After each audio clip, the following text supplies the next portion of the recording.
And we're live, and welcome to another incredible and beautiful Wisdom Circle. My name is Sophia, of course, from Sacred You, and I'm excited because I get to sit back in the background and listen to these wonderful stories for myths that feed and nourish the wild woman. Myths to feed and nourish wild woman, which is incredible. I'm going to hand it over to the beautiful Lisa Doucette, who's joining us, to tell us about today's story. And before we introduce these incredible women from all over the world. So thank you, Lisa, and I will be back at the end. Thanks. I'm honored to be able to share the story this evening. So, um, I've had a very busy few days, so I wasn't sure which story I was going to bring forward. So I asked Spirit for a little bit of help, and I have this beautiful oracle deck all about very powerful women from Celtic tradition. So it's a little bit of my background. And I pulled the card. I don't know if you'll be able to see it, but it's Ellen. And Ellen is the path maker and guide. So I'm going to tell a story about that today.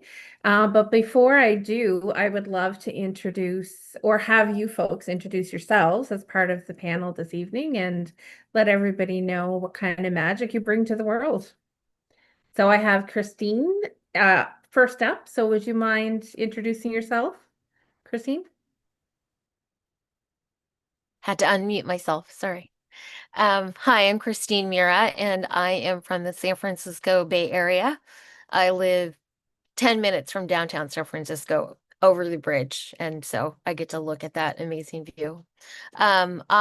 I teach and decipher people's doshas, which is in Ayurveda. It's the energetic expression of your nervous system, how you land on the planet, and the way that you hear people and interact with them, and also how you speak into the world. That's just the beginning step. There's a lot more to that, but ultimately, in the end and the deeper work, you get to access your soul's blueprint.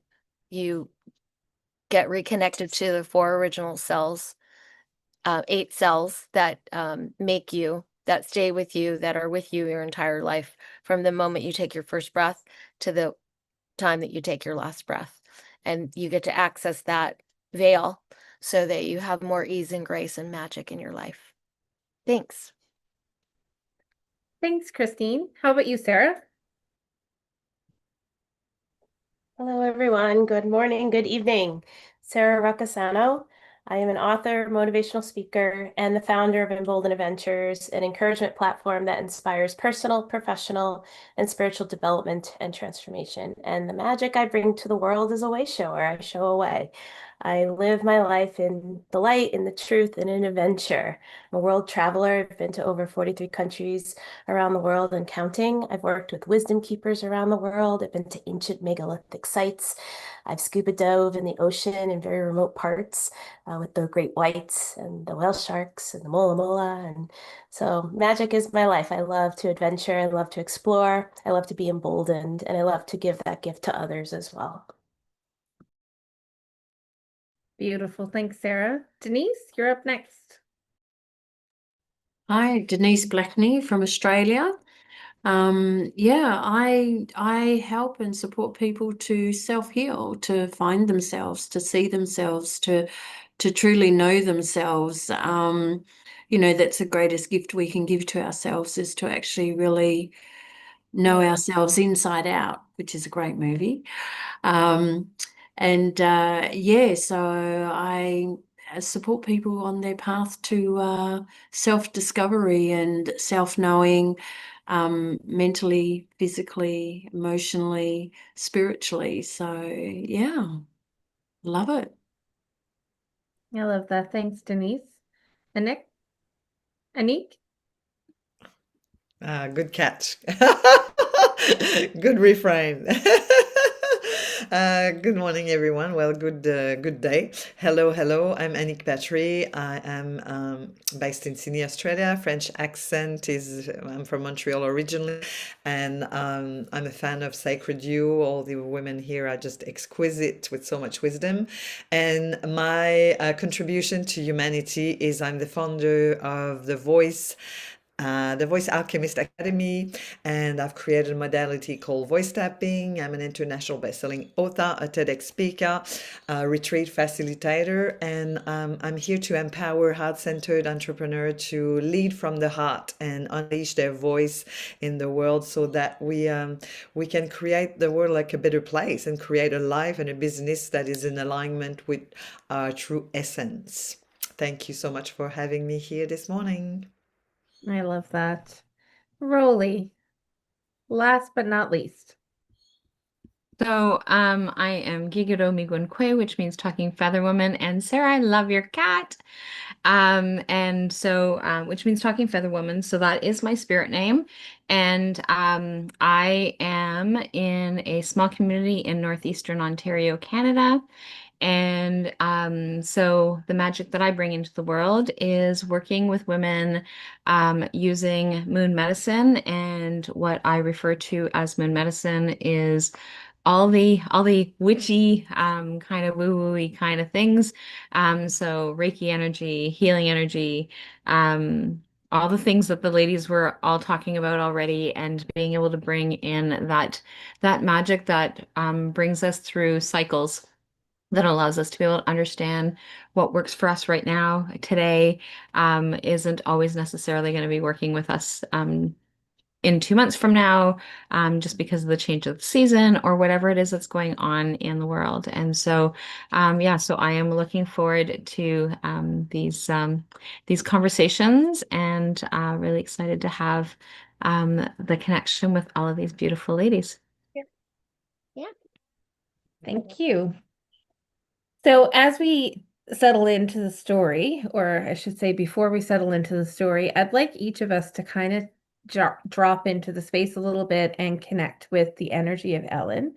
So Ellen is, as I mentioned before, she's a path maker and guide.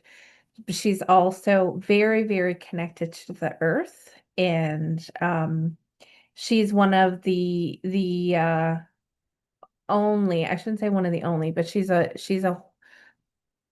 goddess that has antlers, which is a little bit different, and it'll get into the story there. So in order to connect with that a little bit, I'm just going to invite you to drop into this space, close your eyes, and take a couple of deep breaths. And make sure that your feet are rooted to the earth, and just feel into the energy of the earth, and push your energy down into the earth while you bring the earth energy up into your body, just so that you can get connected a little bit to the earth.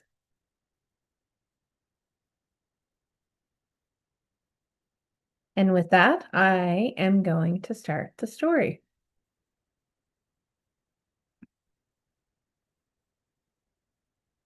So the dream and the path.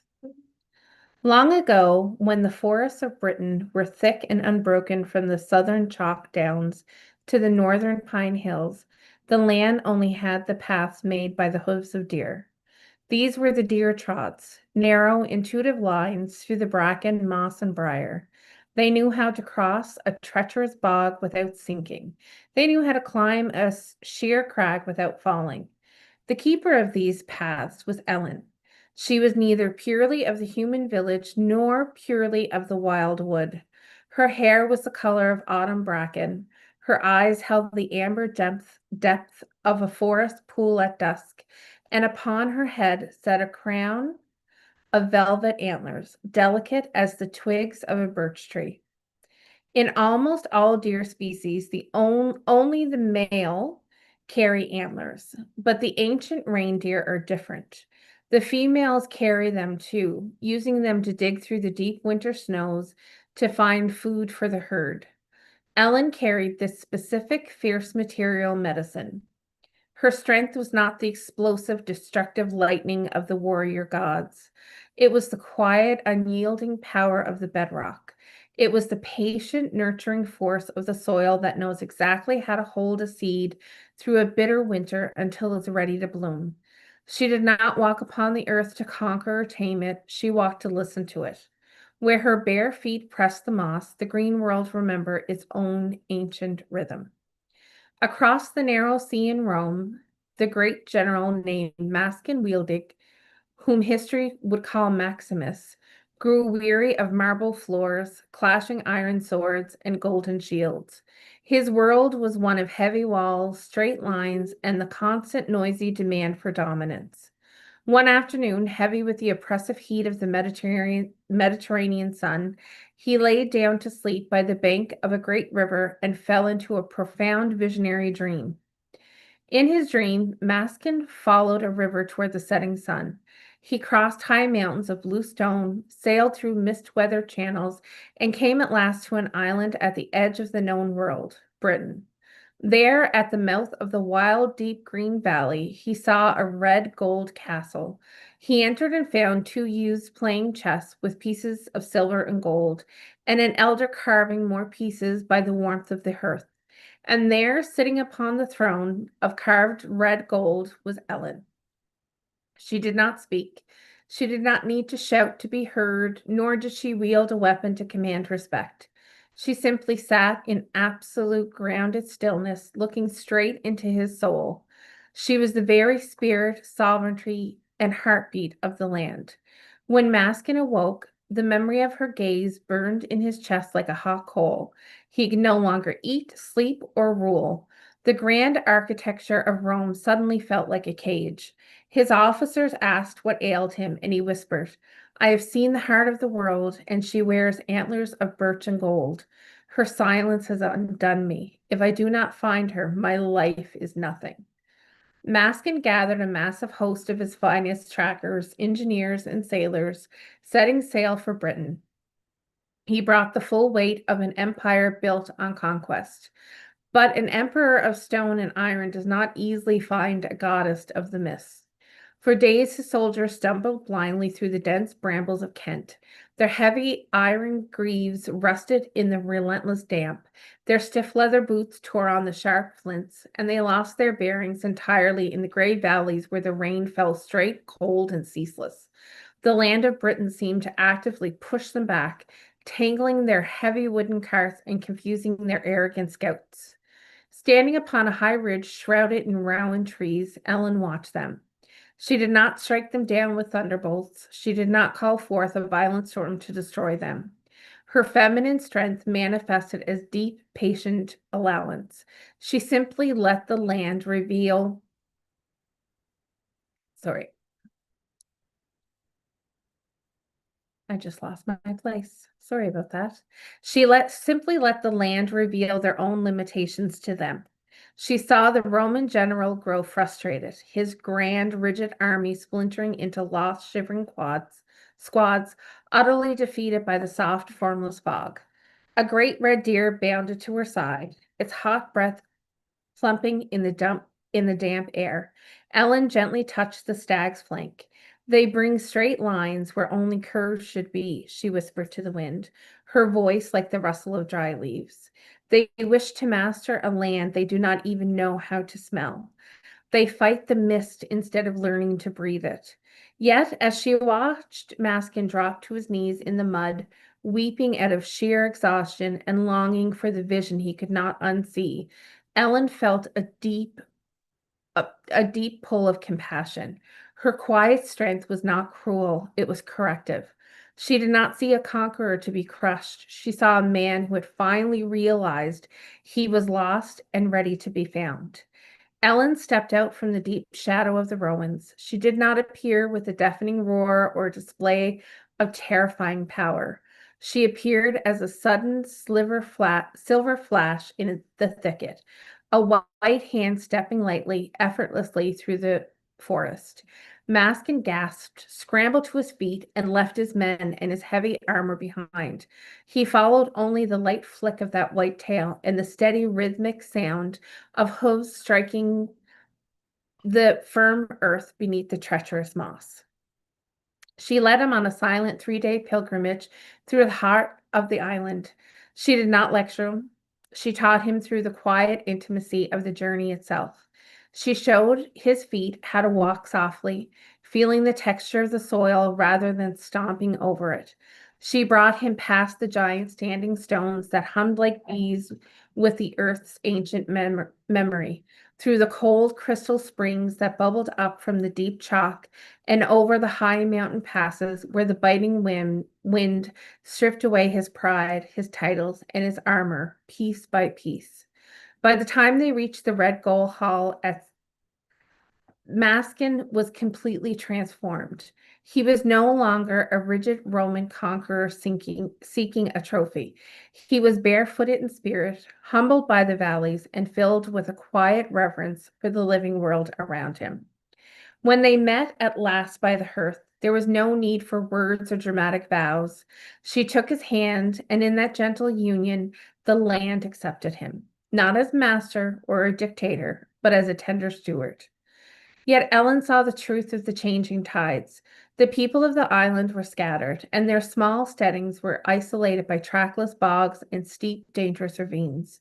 The coming ages would require connection. If the wild and the human were to live together without breaking the heart of the forest, there had to be a joining. But it had to be done with care, respecting the natural contours of the earth rather than violating them. Ellen looked at Maskin and said, "If you would protect this land, you must learn its arteries. You must bind the strongholds together, but you must do it by following the lines the earth has already drawn." The proud men of Britain would have torn up the ground for no foreign emperor. They would have fought an army that tried to force a grid upon their hills, but they willingly dug the earth for Ellen because they recognized her as the very soul of the soil. Under her gentle guidance, they did not slash blindly or destructively through the woods. Instead, Ellen walked ahead, mapping the paths with her intuition. She followed the ancient migratory paths of the deer, those faultlessly graded lines that naturally follow the gentle contours of the hills to find the safe, dry ridges of the earth. She walked first, her velvet antlers catching the golden morning light, her footsteps tracing the old invisible currents of earth energy. Behind her came the road makers, laying down stone, timber, and gravel directly over the ancient, soft deer trods. They built the great highway, linking the northern sea forests to the southern river valleys. They bridged the wild places without severing them, creating a network of veins that allowed life, trade, and stories to flow through the country. The old stories tell us that Ellen's roads were pathways of peace, built not for swift march of conquering armies, but for the safe passage of travelers, poets, and communities. Long after the empires of stone crumbled back into the moss, long after the iron legions packed their rusting armor and sailed away to oblivion, Ellen remained. Her quiet feminine strength endures because it does not rely on force to exist. It relies on truth, alignment, and time. She is the voice that calls to you when you stand at a difficult fork in the road in your own life, when the familiar maps no longer work and your logical mind fails you. When the noise of the modern world becomes too deafening and your spirit feels bruised by the rigid straight lines of constant hustle, Ellen waits patiently at the edge of the tree line. She does not shout to get your attention. She does not drag you forward into an unknown future. She simply stands in the dappled light, showing you where the deer have always walked, the quiet, secret path of intuition that leads you back to the earth, back to your own deep rhythm, and safely back home.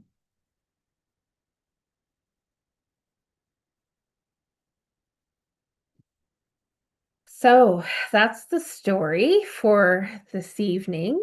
And in order to get the conversation rolling, I'm going to ask you guys some questions. So in almost all deer species, only the males grow antlers, and reindeers are the exception.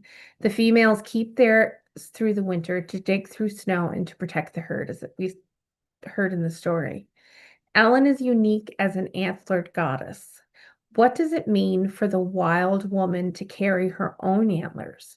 Tools meant for digging deep, finding nourishment in harsh seasons, and protecting her path. Anybody want to go first? Sarah? So I'm glad you mentioned reindeer and women because did you know the word shaman is a Siberian word from the Arctic Circle? And so, yeah, shamans are those that are connected to the land. They're the wisdom keepers. And the shamans were actually women back in the day. So for you to say the reindeer antlers, and it's a feminine sort of energy of a wise woman, a wild woman. It's a shaman. It's a wisdom keeper. It's someone who's dedicated and devoted to the land, the fertility, those sort of rituals, connection to the lunar and the sun sort of cycles and, the various seasons. And then there's also a theory that Santa Claus is actually from the Siberian shaman, ultimately, because they used to wear red and white. And then there's more to it with psychedelic mushrooms and the Christmas tree and reindeer and elves. But if you want to Google that story, you could find it. But yes, ultimately, the shaman was the woman from the Siberian area. I love that. Thank you. Anybody else have any thoughts on the antlers? I do. Hey, Christine? Maybe not specifically towards the antlers, but there's all this conversation that's been happening, at least around me, about sovereignty and agency, and that women, are stepping more into that, and owning it and proclaiming, and even against the patriarch that's been happening against us. More and more women are finding their voice, and they're claiming their right to be a citizen in the United States. So that story said to me, oh yeah, even all these years we have always been showing up, and there's always somebody trying to rewrite us, and I think now is the time, after the election coming up, that we actually get to step into equal partnership in this country. We women have to fight for it, though. Can't be waiting for society to do it. We individually every day have to take our power and share it generously, sort of like Dolly. I mean, I love her whole story, Dolly Parton, and how she showed up in the world. And I never really looked at her life, but she really was like an angel. How she met the world, and she was accepting of everyone, but she really used her influence and her social capital to make society better. I agree with you on the sovereignty around women, and that women have to stand up and fight for it. But I think there also has to be some kind of balance. Like in the story, when Maximus realized that he was lost without Ellen, and he had to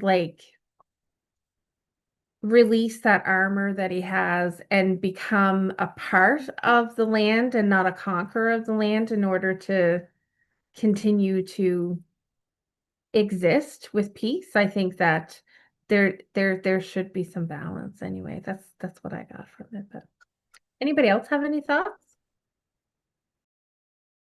Rolly? So, one of the things that, so that one part of the story where, they were coming together, and that connection to, that the earth was actually what was absorbing them into the space. And with the antlers, that's like one of the things that really, kind of draws me to, is that it is that, that energetic balance of being able to be strong to do the things that we need to do, but at the same time that softening of being able to ground and connect, and that I was going to say the word release, but that's not the word that I'm looking for. It's that connection of being able to, so I guess kind of balance, like where you were talking about that balance already, but like just being able to have that that nurturing, that connection, that just kind of inner knowing, while still being able to be fierce and strong and be able to still fight for whatever it is that we need to. And in a lot, like within like within our culture, women are actually held to very high standards, and with everything that has happened, that freedom was taken, right? So at one point, Indigenous people were not even claimed as like human, like as human beings, and so like they had no ability to vote, and then it kind of like moved down to like women had no right to vote and those kinds of things. And so so this the antlers for me is like that representation of like that power is within me, and I can pull it forward and I can bring it into that next phase, um and be able to like be strong and soft at the same time. So I don't know if love that makes that. sense. Totally makes sense. I love it. Denise?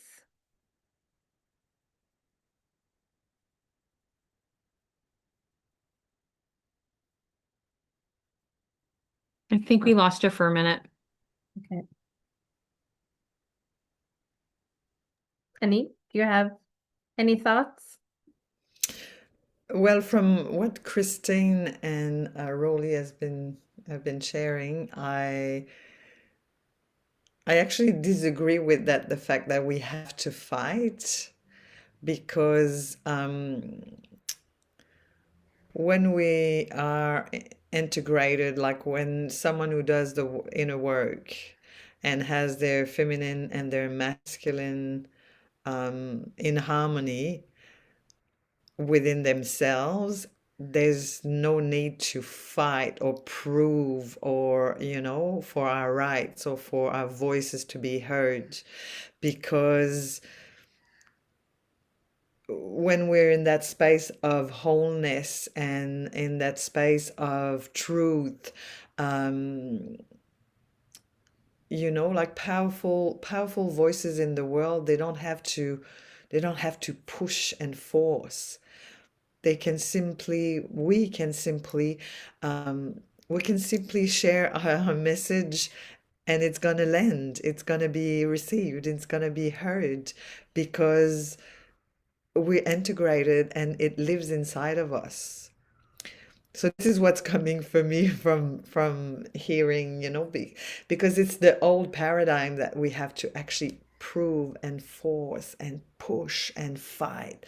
We're not here to fight. We're here to play in this big playground of life. We are here to hold each other's hands, brothers and sisters, and walk together, create together.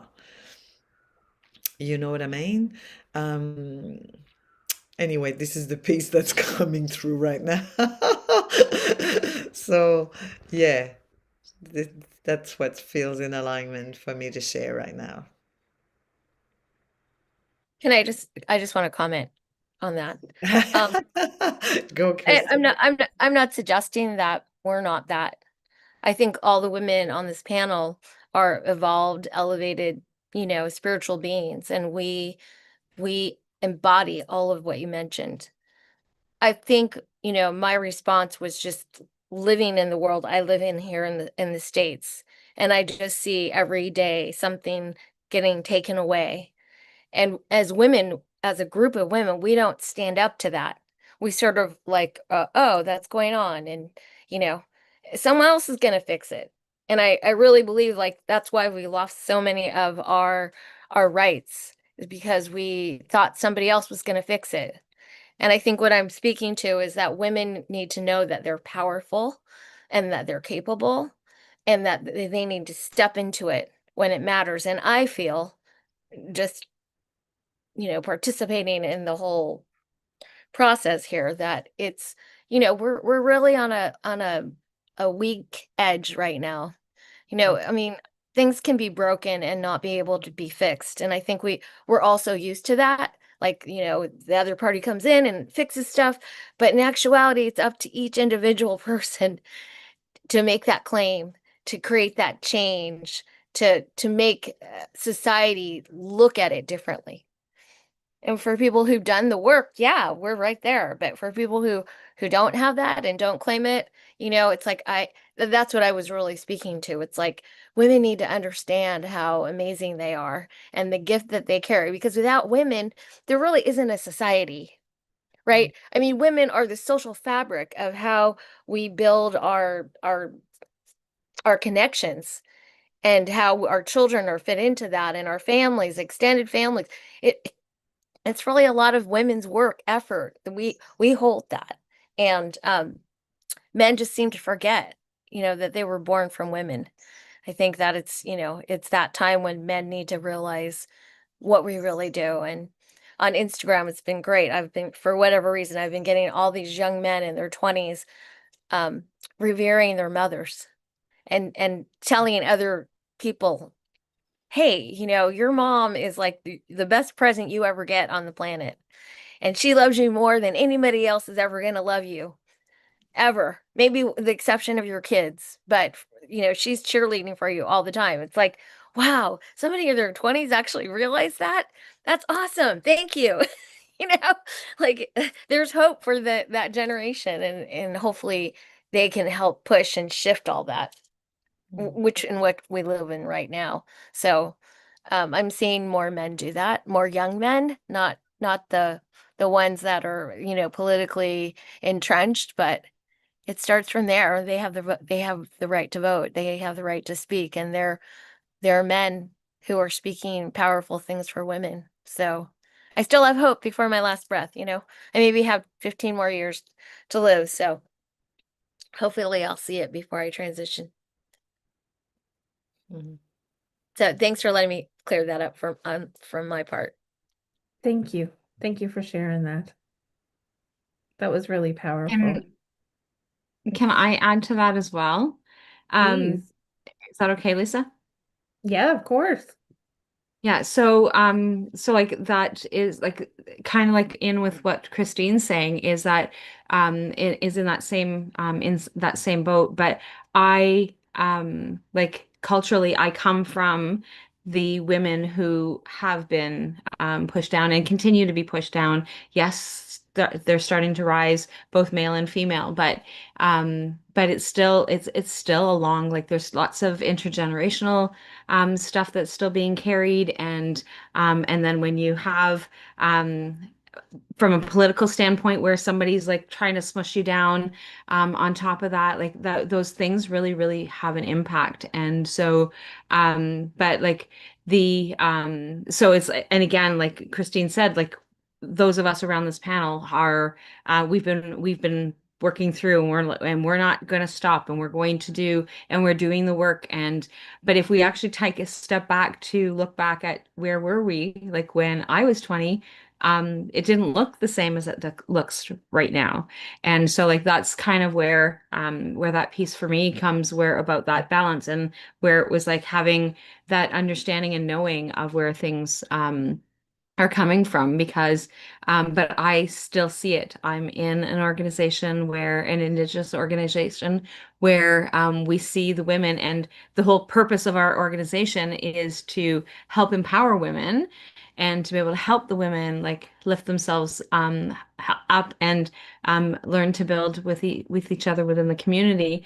But it's still there, and there's still lots of racism, and there's still lots of things that drag them down, and because the color of my skin is this, or my accent is that, or my background, or my financial, there's still all those things that really still have an impact. And so with women in general. And so that's just really important for us to be able to like us demonstrating it and us being able to like show that when we can find that power within, that we can fight and we can, but at the same time we can also be very agile and like the deer, right? So like Sarah was talking about that deer energy, and like so they're very like they know what it is that they want to do. They can, and but yet when you watch them, they're very agile and they just kind of keep going.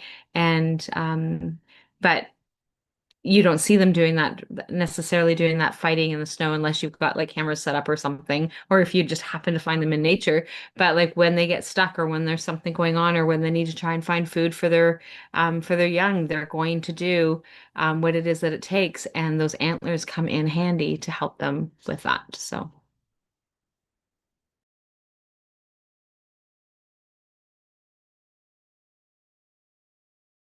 And we lost her.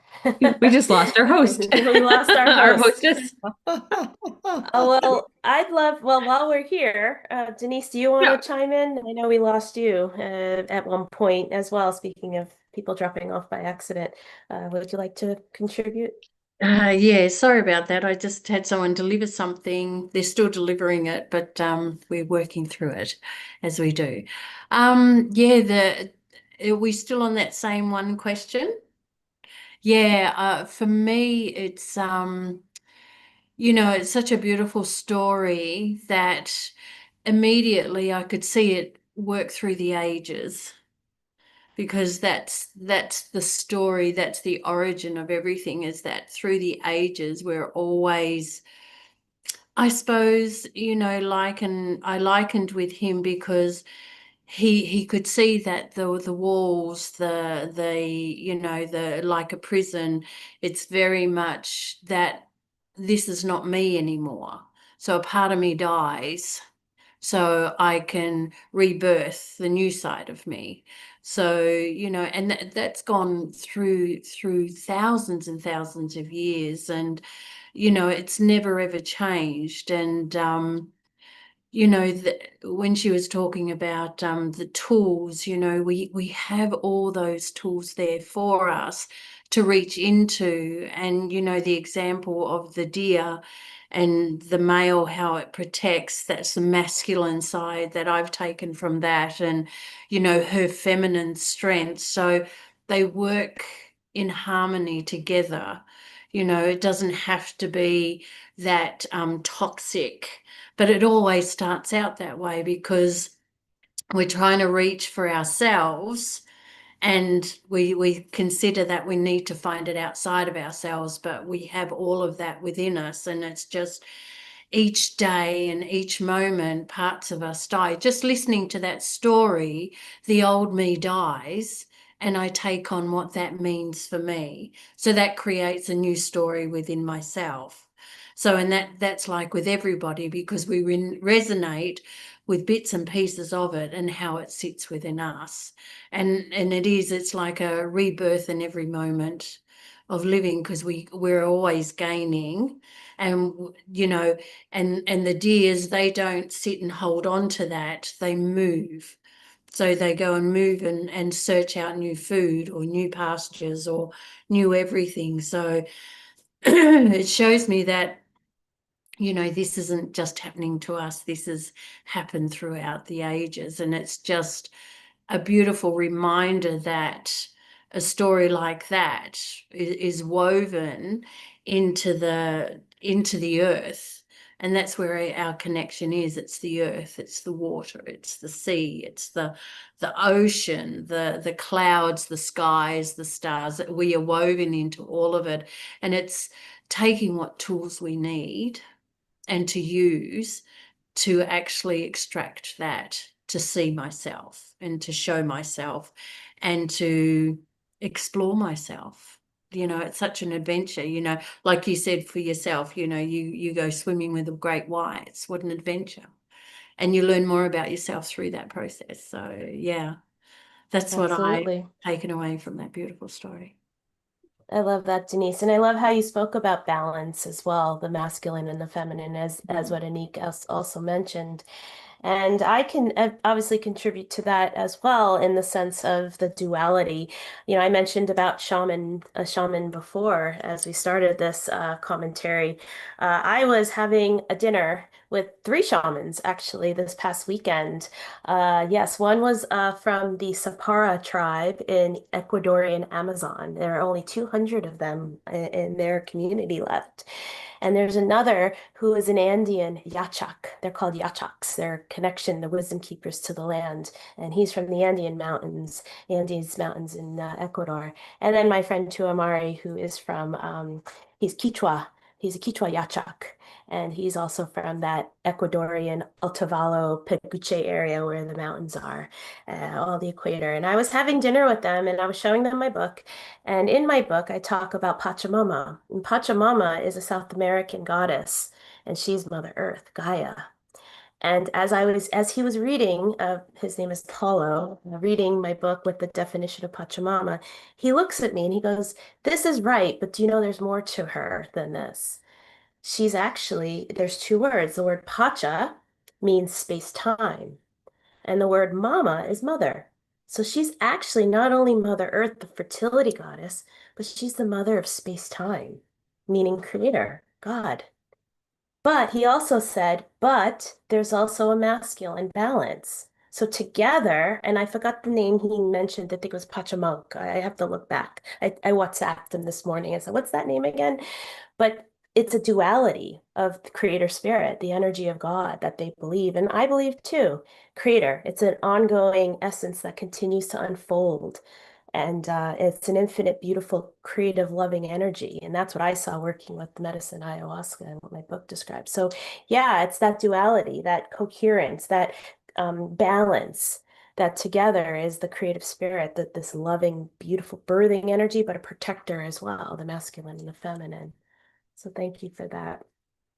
As we wait for, is it Lisa? I think we lost her. I hope she comes back. Is there anything else we'd like to contribute? Would anyone have any other thoughts about the passage that she so lovely read for us about the deer and the masculine energy?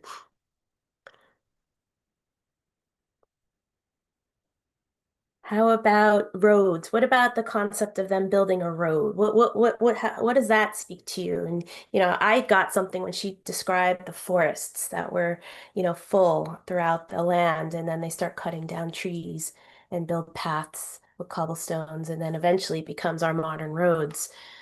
Any thoughts there? Because for me, that struck a chord of, oh no, we're destroying nature now, and now going into the more modern world. Denise, how about you? For me, it's like, I really loved how the story talked about not just going in there and just tearing down. It's the mindfulness of it. It's the genuine, because the forest supplies everything, and it's like having that mindfulness and the thankfulness because it's there to provide for us.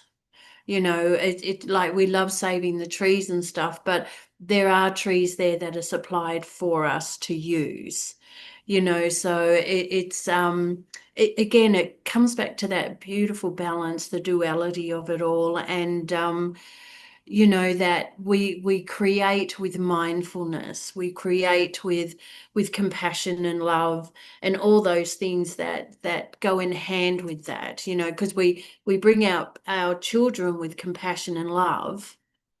And so we create something that grows up to be, see themselves more beautiful than what we ever could. So it's like having that same mindfulness and that love and care for what's outside of us as well, that we take and that we use and that what we grow, and being thankful and mindful of its nourishment, because from out of the wild comes the nourishment, and everything is out there for us to use, and it's us to be mindful and loving and caring about that as well as we build and change. Yeah. And use it to its fullness, because we build houses and we use bricks, and they're sand, everything is designed from the earth, so it's already here. So it's still being mindful of that. Even though it's brick, we have the sand from the ocean within the brick. So it's actually being mindful of that we bring the outside in. Yeah. It's beautiful, Denise, a cycle, and we're in a state of abundance, and Mother Nature provides. Beautiful. Hi, Lisa. Welcome back. I kind of stepped in when we lost you for a second, but I brought up, you get the baton back, but I brought up a point about the forests and how they were clearing a path and creating a road. So Yeah. Denise provided some commentary, but we didn't get to everybody else. But I'll give the mic back to you. Okay. No, I like this path that we're on. So if anybody else wants to jump in and comment on that, but my apologies. My laptop decided to restart right in the middle of that, and I can't stop it from doing that. So, Roly, did you want to jump in? Yeah, I did actually. I really liked what Denise was talking about. Again, going back to that balancing and that having the two, both like the either or, like both sides. And so, in like I know that for us, we have us in Canada, is that we have lots of forestry and we have lots of different things. And so, and I think Lisa was on, we were on a different conversation or a different panel that we were actually discussing like the trees in itself, where like they do clear cutting. So they just like clear the land so that they can actually make the roads and do whatever it is that they need to do. And then, but the expectation in Canada is that if you pull it down, you're supposed to replant it. And so the being able to, so like they tested and trialed replanting all the same type of tree, but they didn't grow, they didn't move, and they didn't, because it was missing that balance, it was missing that interconnection, they were missing what was coming from the other type of tree, and that kind of thing. And so one of the things that I had learned from, um, um, and actually I don't even know what his title would be, but he was teaching us some like wilderness stuff and about the trees and about nature. And so the life of the trees, and the trees grow in different, so like when one tree dies off, another tree grows, and it's not the same tree that's growing again, even though it would have the seeds and the roots from that tree. It's a different type of tree, because like once that tree dies off, the next tree is coming up, and it's the next generation of tree, and that next generation and then that third generation, and so on and so forth. So it's never the same tree that grows back in that same spot where the other tree has died, has lived its life and died. And so it's just so it's about that whole, like, so that path of like, we need to walk our path, we need to have that modern way of being able to do things, and having um, that way of being able to shift and blend our cultures. So if you, Lisa was saying about the Celtic culture, and so like they've had lots of things over the years for them as well, that part of their culture was removed, and so on and so forth. And so, but it's that reliving, like we don't just stay in, okay, well we only used to like get our fire by like rubbing our stones and sticks together. We have lighters that actually light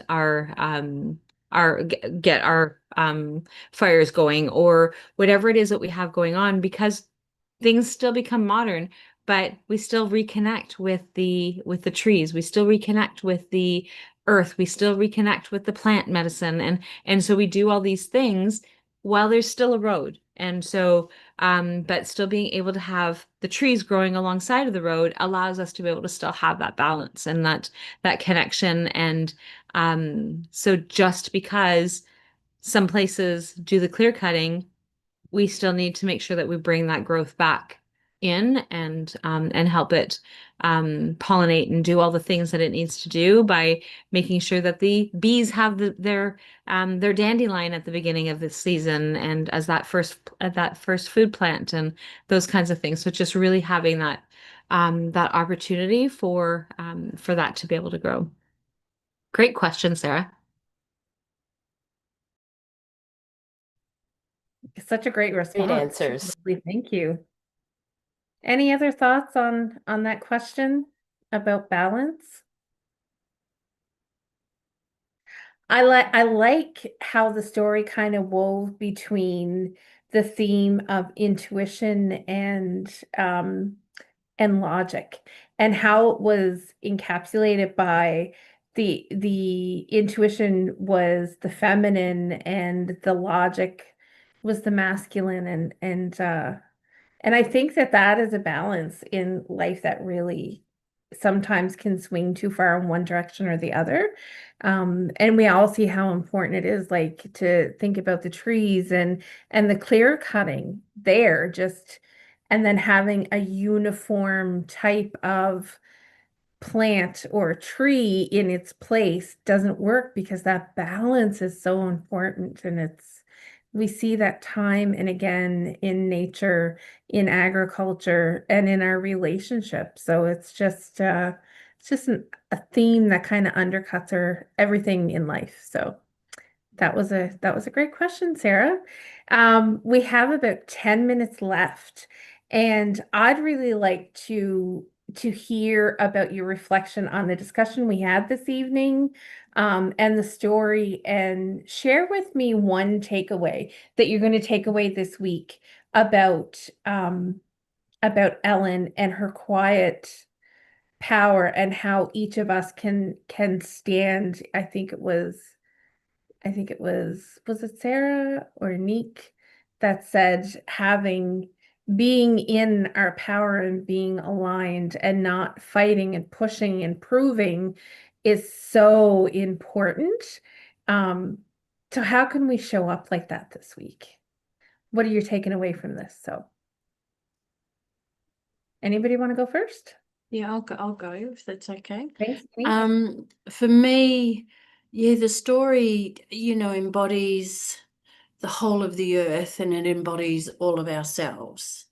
It really, and her quietness just shows that it is an inward journey, and a quiet reflection of yourself, and how I show up, how I enter myself into the world, how I use the rest of the world, the earth, the everything around me, culture, everything that I step into is how am I, it's a self-reflection for me to see how I am showing up, and to learn and to gain, to let go, because this is where it all begins, is within. And it's like allowing myself to, I suppose, we think of dying as the ultimate death, as that's when we're on our dying bed, but it's like when we die, we make way for rebirth.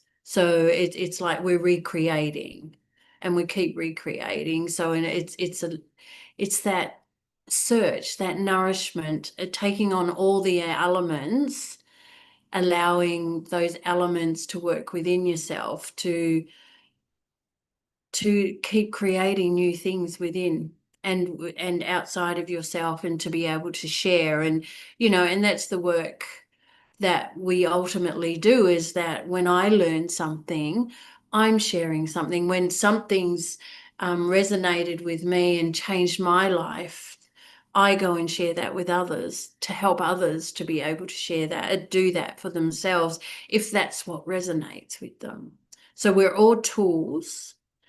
We're all tools for change for the rest of the world and for ourselves. So yeah. That. Thank you, Denise. Roly? Anik didn't get a chance to answer that last question, and she put her hand up at the same time as me. So, Oh, I am I'll- so sorry. no, Neek. you weren't here for that part, Okay, but like, okay. I'd love to be able to hear your feedback, and then I'll share after. Great. Okay. Oh, okay, I'll go then. What Denise said, like, I'm the one who talked about the alignment piece, and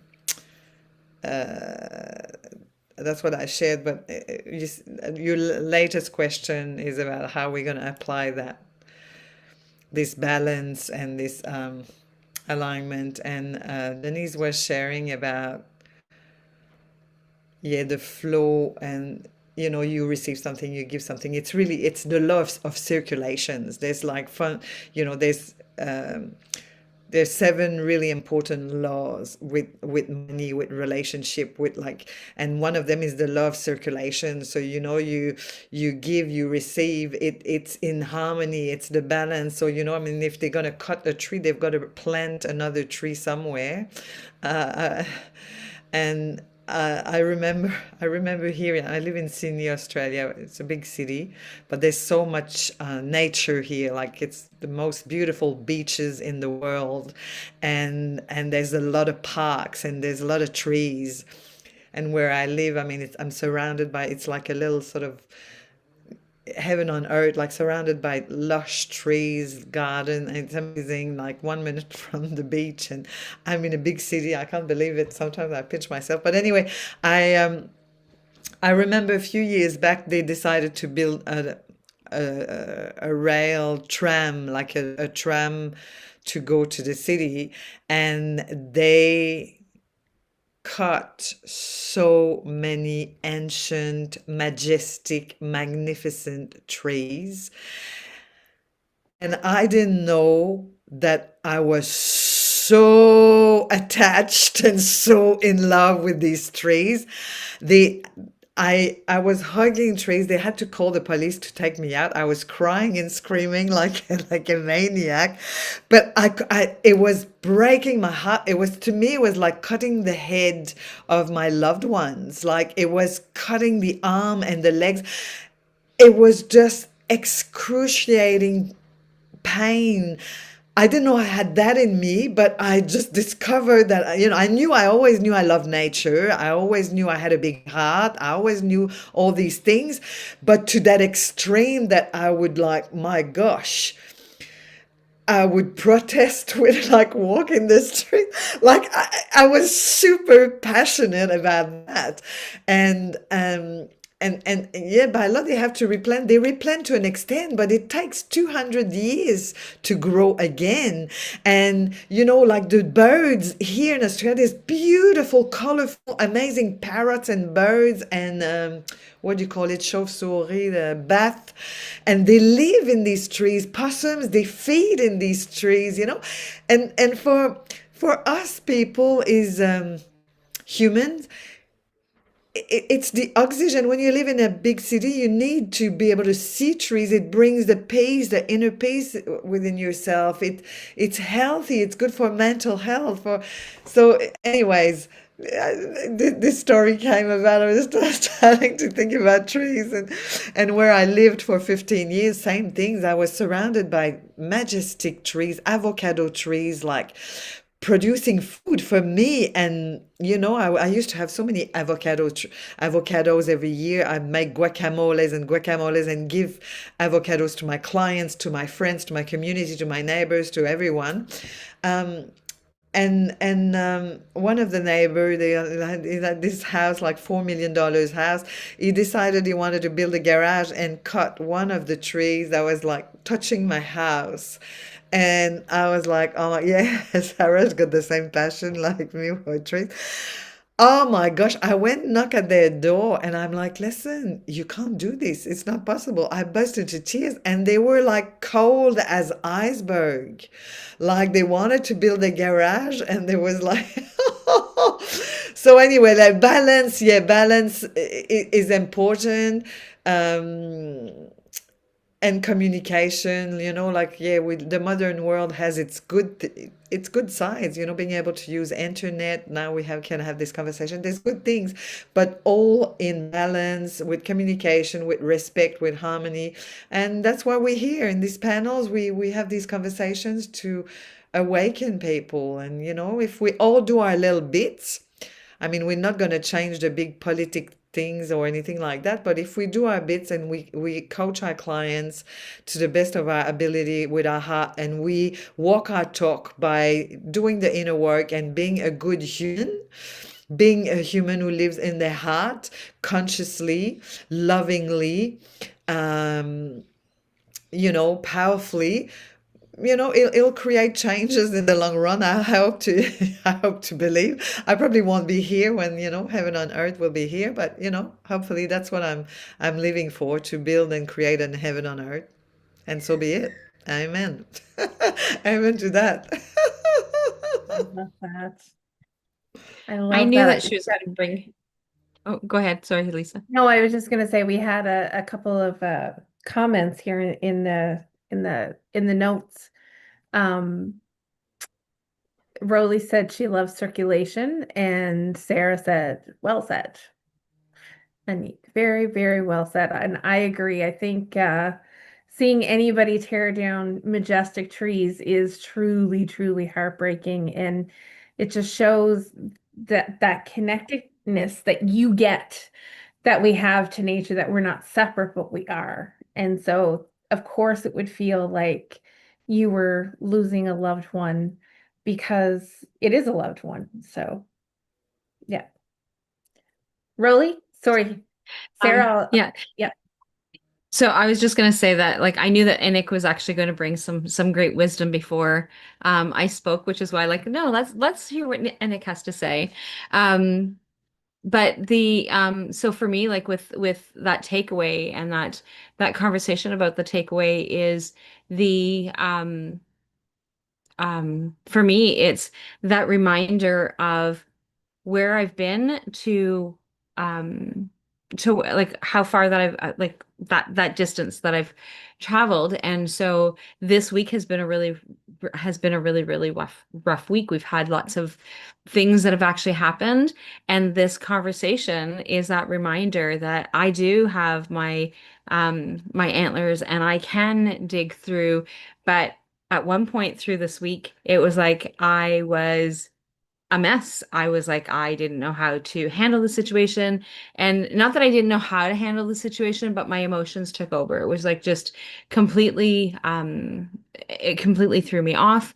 And then it was like, oh my gosh, I don't even know what to do. And, but I do know what to do, because I've got the tools that I need, that I have. But it's that reminder that it's not going to be 100% that we're going to be strong women, and we're not going to. And then Anik brings in the tree, like that whole emotional response to the tree. And that's the whole thing, is that it's that support, it's that connection, and it's that, and it's all those things. And then Anik said as well, like that whole, I didn't realize I was going to have that kind of a response. And so, but it's like, so today things were cleared up with the situation that we had. And so it was like that huge, like that weight lifted off my shoulders. And then, but as we're talking today, it's kind of like, this evening, it's kind of like, oh, okay, I just needed to be supported. And that's the whole piece of like that balance of, I needed to be supported during this time. And so I was having, because normally I'm the nurturer, I'm the one that's looking after everything, I'm the one that's coming up with what to do or how to do it. And it was like, I am beside myself. This situation is just too heavy for me in this moment, and I don't even know what to do with it. So it's like other people were able to support me during that time, as I kind of like, we went back through whatever it is that we needed to go through. And so, but it's that reminder that we are not always going to be those strong women. Sometimes we just need to be held by Mother Earth, or that we need to be held by our trees, or those around us. And so we don't need to go this alone. And that's the whole, and that was when you talked about like how she like just kind of like the earth just kind of like wrapped her at some point when in the story. And it was like, hey, yeah, it's that reminder that we can just be held. We are able to like just take a step back and just be held. Yeah, I agree. That's very, very important to receive as much as we give. Sarah, did you have something you wanted to say? Yeah, and I know we're close to time now, so I'll just make it quick. Trees. The importance of trees. Yeah. The love for trees. I always called even though I worked on Wall Street for so many years, I raised capital for a number of various transactions in part the renewable energy sector. I used to call myself a tree hugging capitalist. I mean, trees are Yeah. important. And, as Anik was telling her story. And I resonate with that because in a prior Sacred You, I brought up the fact that I drove past my elementary school, I think about 3 months ago or so. And I remember going there as a kid, and they are raising the entire woods. And I saw one tree. The trees I remember is like a second grader and a first grader and kindergartner. And I remember driving, looking, and almost getting, I have to look at the road, but I'm going, oh my God. Like, and one of the trees was like shaved and broken in half. And to this day, I'm still mad about it. I'm like, how dare you? How dare you ruin our trees from the elementary school, playground and, the campus buildings and those trees? Why did you not treat it with respect, not just like break it, and same thing, there was a tree that this neighbor just moved in next door down the street, whatever. And I used to walk by this house every single day as a kid going to the bus stop. And there was this beautiful pine tree in their front yard, huge. It must have been about 50 years old. And they cut it down. And I watched them do it. And I was so angry at the tree cutters. I was so mad at them. How dare you cut down that tree? That's my tree. It watched me grow up as a kid. I'm about to cry. So yeah, I feel your pain, Anik, like the important, and that's why this is the takeaway of the story is like, oh, they had a beautiful forest, and now what is it? It's London, now it's, what is it in the UK right now? It's a beautiful forest, and now it's not. So, protect nature. Nature provides. She's abundant. She's Mother Earth. She's Pachamama. And there is a reverence and a connection and a duality and a circulation of give and take. And that's one of the big takeaways I got from the plant medicine with Mama Ayahuasca, protect the plants. That's extremely important. Yeah, agreed. Thank you so much, ladies. I think we are a little bit over time now. I think it's really important to hear everybody's voice, and I'm Christine, just Christine, yeah, gotta I'm go. wondering if it's okay if we go to Christine before we cut it I'll for just the evening. I'll just cut it really short. The reason we have this affinity and connection to trees is because all of the roots that are, on top or not on top, but on top of the ground, it resonates a frequency that resets our balance. That's why when we're in nature, we're renewed. When we walk through a forest, they found that certain types of spores, when you breathe them in, it makes the pharmacological aspect of your body stronger for like a week after you've left. When our hearts are big like that and we can make those kinds of connections, those are the steps that help the evolvement of people's awareness and their connection to the earth and each other. And trees, have their own network from being a tree, but also all the foliage that lives in under the canopy of the trees. So that's why it hurts so much when things get cut down. But one of the things I've done is I hug redwoods because we have lots of them here in California. And I will actually go if somebody has cut a tree down, I'll actually go up to the tree and I'll put my hands on the bark and I'll speak to it like, thank you for giving your life for us, to be under, to be protected. We lost a lot of trees with the storms we had, and they knocked down, huge trees, and the roots were up in the air, and there was no way to save them, but I still made a point of thanking them for their life and their gifts. It's not, it's not earth-shattering, but it definitely soothes your soul, and in giving that tree the acknowledgement. Absolutely. Yeah, Yeah, thank beautiful. I love that. You're welcome. Thank you for sharing. I'm going to hand it over to Sophia now. Thank you, Lisa. What a wonderful discussion, even with all the, tech issues, which happens. We live in a world where we still, even in today's world of technology and AI and everything else, we still have tech issues. So I'm just thankful for you. Also very thankful for Sarah, who just naturally took over. So Thank you, Sarah. and I'm so glad you're able to come back and join us, Lisa, to finish off this incredible conversation. So for anyone out there who is watching or listening, do yourself a favor and listen to it again, especially the replay as soon as that comes out, and click on the links below and connect with these amazing women. Just wishing to honor our beautiful Christine, who's joining us from San Francisco or near, and the big Anik from Australia, Denise also from Australia, Rolly or Gigano Migwanquay from the northern, way up north, and also Lisa, of course, from way up north, as in Canada and Nova Scotia. I don't even know if it's the same country.